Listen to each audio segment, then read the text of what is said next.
সময় সবচেয়ে মহৎ একটা বিষয়।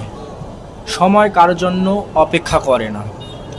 কাউকে ভালোবাসতে পারা বা কাউকে ভুলে যাওয়া বা কেউ তাকে ভালো না বাসা সেটা বড় বিষয় না। কাউকে ভালোবাসতে পারাটাই হচ্ছে মেন বিষয়। সেটা সবাই ভালোবাসতে পারে না, আর এই ক্ষমতাটা সবাইকে মানুষ বলেও দিতে পারে না। সৃষ্টিকর্তার মহৎ সৃষ্টি যে মানুষের হৃদয়ে ভালোবাসা সৃষ্টি করেছেন, তাই মানুষ ভালোবাসতে জানে।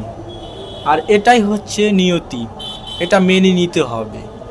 কে ভালোবাসলো কে ভালোবাসলো না সেজন্য যে জীবন থেমে থাকবে এটা কোনো বিষয় না। সময় সময়ের গতিতে যাবে। অতএব সময়কে কাজে লাগিয়ে জীবনে সাকসেস হন, দেখবেন ভালো সময় অবশ্যই আসবে, এক না একদিন। এটাই হচ্ছে নিয়তি। মেনে নিন, ধৈর্য ধরুন, সামনের দিকে এগিয়ে যান। এটাই হচ্ছে আমার নীতিকথা।